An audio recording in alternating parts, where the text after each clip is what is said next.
I want to understand Yatsuya's character so bad at this point. I don't know what my fascination with trying to understand Yatsuya as a character. I guess because he's technically the main character that I want to follow where his mindset's going, but every time he opens his mouth, I just don't understand him. And maybe that's the point. Maybe it's the point that I'm not supposed to understand him as a character, technically, as I would lay it out before, the gray area character. But yeah, this is my thoughts on episode 5 of I'm Standing on a Million Lives, second season. So let's jump right into it. Open up this episode, we obviously have a few fronts right now. One mainly being Yatsuya and Tori, who are trying to finish off the last remaining orcs that are inside the palace itself. Yatsuya comes back and pretty much lays out where everything's at. They try to lure a couple of orcs out, but completely fail at that. And at some point, Aoyu is mentioning the idea that she's actually learned a little bit about orcs. They got a book to learn more about them, and apparently discovered things in it that are she doesn't want to mention. But she says that she's learned some of the language. I don't know why she would bring this up, because technically she's only really learned one phrase apparently, and that's something like "No, I'm a leg hair" or something like that, which is like literally D throb, and she has to say this over and over again out loud in order to draw them out. I'm not even sure exactly what was the point in her even saying that. It is not as if it created some sort of reaction out of the orcs. It was just an excuse to have her say it. It is, because it literally changed nothing in this particular encounter. The thing that changed the encounter was that they charged in with this lava and attack the orc with a spear. So, or at least Yatsuya at least threw Tori into one of the orcs. During this time, we actually learned about the female orcs, which apparently these orcs, I think they mentioned the idea that each of the female orcs can actually birth, I think, like 100 different orcs, and it's very rare that they actually birth a female, and they have a female inside of the palace, and that's what they've been protecting in there. That's why they haven't left the palace. So yeah, that's obviously one of those conundrums of like, okay, well, now we're starting to hit on the heartstrings, because now we have a female child that is obviously deemed as being the innocence in this whole entire situation. But being as dark as this show is going to get, they didn't really shy away from the idea that, she has to go too. And not even that, but Yatsuya literally using her as a tool to lure the last orc into lava. He takes the girl, she's already dead, goes to throw her into the lava, and the orc stops it, and he takes the opportunity to hit the orc into the lava. And then the orc, trying to still, at this point, save the child, is still holding her up away from the lava and smiling. Yeah, we have a very, very dark little scenario there. But like I mentioned before, this is like that moment where I'm still trying to follow Yatsuya's mind frame. I still can't understand him, but it was funny, because when I first watched this scene, I was like, okay, you're being hypocritical here. He literally lays out, I hate humans. I think it's something to the effect that he says, I hate humans because they kill things that they deem would be inconvenient for them. So they're the only race that will actively go out and kill something if they think that thing will be an inconvenience to them in some way, shape, or form. And he goes, and I'm going to kill you because that would be convenient for me. And so thus, feel free to hate me, essentially. So like I said, the first time I watched it and I'm reading this, I'm like, but you literally just said that, but you're saying this is what you hate about humans, and now you're literally saying I'm about to do that. And it didn't dawn on me that he's literally pointing out the fact that he's being a hypocrite at this point. So yeah, I want to understand you, Yatsuya. I guess, like I said, I hope this is just one of those moments where he's just realizing how hypocritical he is. Just the same as I was mentioning with the previous episode, and the idea that he deems that everybody is just a stepping stone for him, and that he finds no worth in other humans, that anything that he, I guess, protects is only for the sake of it being something that would be useful him to gain his goal. So him mourning over the death of several of the soldiers is counter to what he is saying. And so, again, my hope was that he's eventually going to realize, no, wait, I actually do care about these lives. This is not really who I am.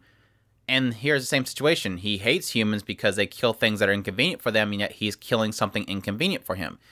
And again, this technically is hitting on the idea, with Tori especially being the contrast. Tori doesn't understand why Yatsuya is upset, and Tori just sees it as essentially how Yatsuya seen it before. Yatsuya, prior to this, in a previous quest, seen those around him the NPC as NPCs, that things that don't really matter if they die. He even killed one of them, and then later on he realizes that they're actually people of another world, and thus he technically is a murderer. So Tori is showing that old contrasting side of, oh, these are just NPCs, let's take out all the orcs. And where Yatsuya sees them as, these are lives that I just took.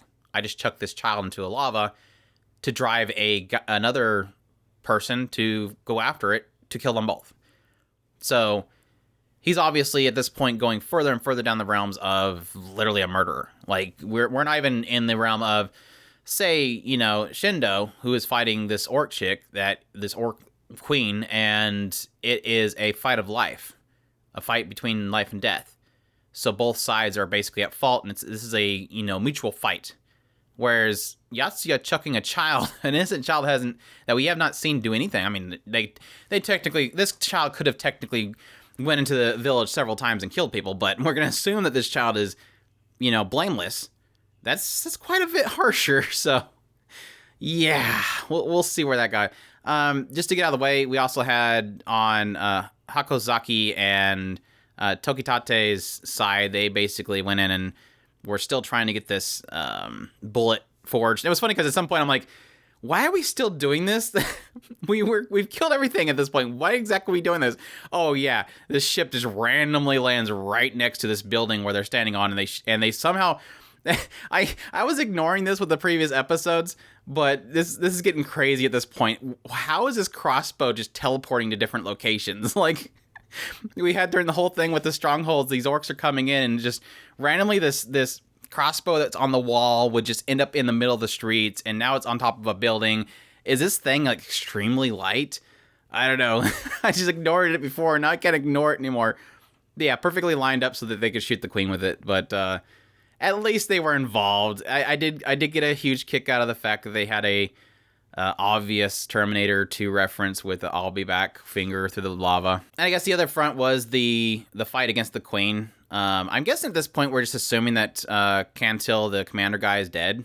I know he was on the beach side when the tidal wave came in, but technically the orc and Shindo are still alive. Of course, Shindo can't die.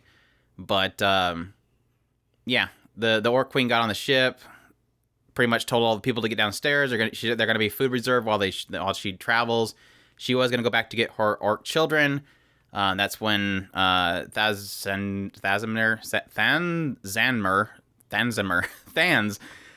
shows up and fights her, and then Shindo flies in like Silver Surfer in her underwear to fight the orc queen.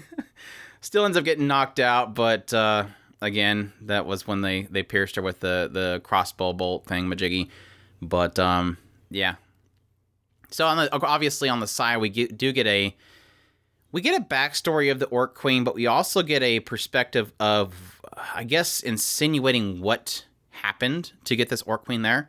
Again, the history we have is that the orc queen shows up, obviously goes to eat everybody. Everybody, they basically offer up the cows, and then she's been raising up a family there. The thing they're basically insinuating, and what I'm getting from it, is at the very end we see this Last Airbender looking dude show up out of nowhere next to the dragon that's obviously pulling all the strings. And he was in the history of the queen. So it insinuates that, what I'm gathering anyways, is that this shady fellow in the background essentially brought the queen to this island so that she could essentially procreate and create a bunch of lives on this island.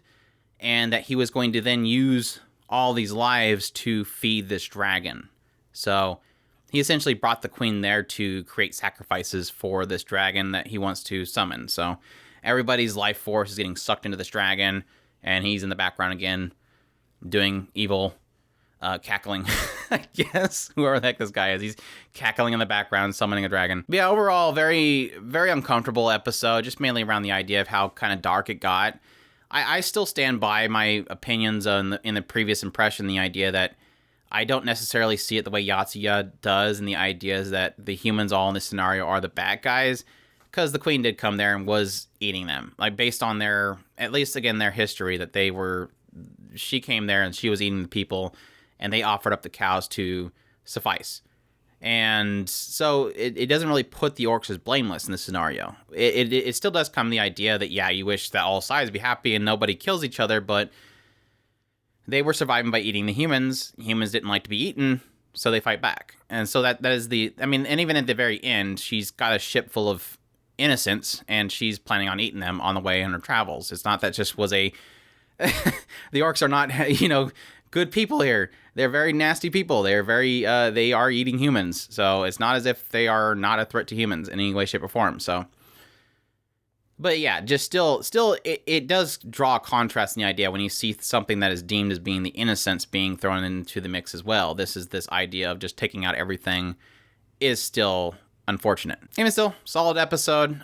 Even though if it was a little bit unsettling at the same time, I feel like I'm hoping this is a good step towards Yatsuya kind of having some sort of awakening to the idea that, I don't know, it can go two different ways. One is the idea that like I said before, with Yatsuya really kind of realizing how hypocritical he is, and then come at some point realizing, all right, I'm being an idiot.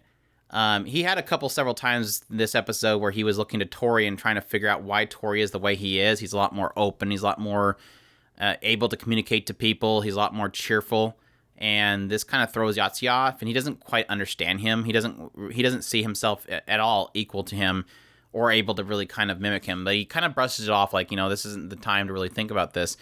But it can really go two different ways with Yatsuya. And the one idea that he does realize how hypocritical he is and really kind of just shuts himself up. And on the other hand, really just kind of continue and go down the dark route. And I think that's what they're going to do.